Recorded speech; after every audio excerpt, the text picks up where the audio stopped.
Now, for more on the US shutdown, I'm joined by Saul Montes-Bradley, VP of Communications at the Gold Institute for International Strategy. It's a pleasure to have you on the show. Thank you so much for joining me, Saul. Good evening, Leanne. Pleasure to see you, and thank you for having me. Always a pleasure. I just want to start with President Trump has given Hamas a Sunday deadline to accept the Gaza peace plan. He said all hell, like no one has ever seen before, will break out against Hamas. My question is, Trump is clearly frustrated with Hamas. Do you think he'll get this deal over the line? Well, if not, it isn't for lack of trying. He has given Hamas every opportunity to release the hostages, lay down their weapons, and end this war. And Hamas hasn't taken any of it, like they haven't taken any offer made to them, as far as I can think, the Clinton administration, when they were offered nearly, the Palestinians were offered nearly everything they ever wanted and still rejected it. Hamas is not interested in ending this war. The commander of the Gaza forces of Hamas has already stated that the deal requires the dismantling of Hamas, and they cannot accept this, and they will not surrender their weapons or free the hostages. I think it would be very strange indeed if after these declarations they were to see the light, have an epiphany, and contribute to end the war. There is nothing else President Trump can do.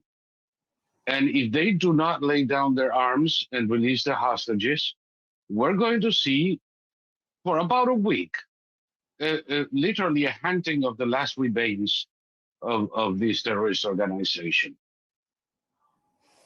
And so let's move on to another topic, and another day, and the shutdown does continue, but we have a vote on the short-term spending bill in the Senate later today.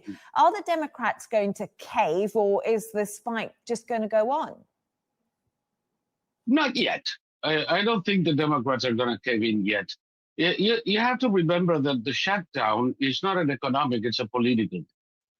They started when the Attorney General of Jimmy Carter in 1980 left a parting gift to the incoming Reagan administration of an opinion that, according to him, continuing services by non-essential personnel was illegal. Now, this could be changed any moment, and in fact, for 200 years, whenever there was a disagreement on the budget, the government continued to function with the assumption that Congress would eventually get something done. Since 1980, it hasn't been like that. Congress has the ability, parties in Congress have the ability to hold a loaded gun, so to speak, on the president at the moment. We have to remember that the longest shutdown was 31 days in the first Trump administration. The second longest was 21 days during the Obama administration. And during the Reagan administration, there were 8 shutdowns. So this is a political gamemanship. The Democrats are not yet in a crisis point where they have to give in, and the Republicans have no incentive to do so. This shutdown is not about any particular issue. The Appropriations Committee is working. They requested an extension until November 21st to finish the budget. It was a very straightforward deal. And the Democrats decided to extort $1.3 trillion in spending for the 6-week extension. The Republicans are having none of it. And it's not going to last too long. Usually within 10 to 14 days, it is resolved. And nothing is going to come off it. I heard today that, and by the way, your correspondent in D.C. did an excellent analysis of this, but I disagree with that. The National Guard is getting paid. The hospitals are getting paid. She mentioned specifically air traffic controllers. They are essential personnel. They're getting paid.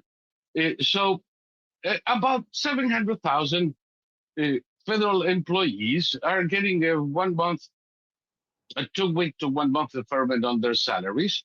No, they don't have to pay for childcare because they're not going to work. They're not have to pay for transportation and parking because they're not going to work. And they even have lines of credits in banks because everybody knows they're going to collect at the end of it.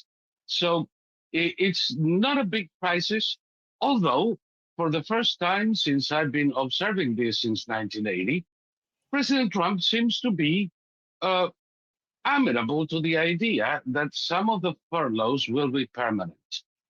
So since most of these employees support the Democratic Party, it would behoove the Democrats to find a way out of this sooner rather than later. And so I just want to ask you something really quickly because we don't have much time left.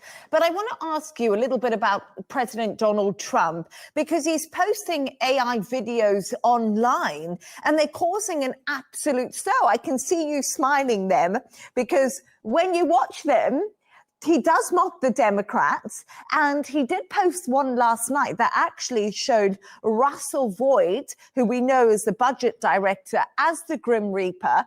You just mentioned those cuts there. So my big question to you is, we know Donald Trump, Saul, has a fantastic sense of humor, but is he overstepping the mark here a little bit? Well, I don't know. He has made sombreros and Zapata mustaches kind of popular again. The more some people feign offense, the funnier they seem to a lot of people in this country. We have to remember, too, that it's not Donald Trump working the AI to create these things. There are other people doing it. He just enjoys it. And I would say more than half the country is laughing. And perhaps there is a lesson here for some folks not to take themselves too seriously.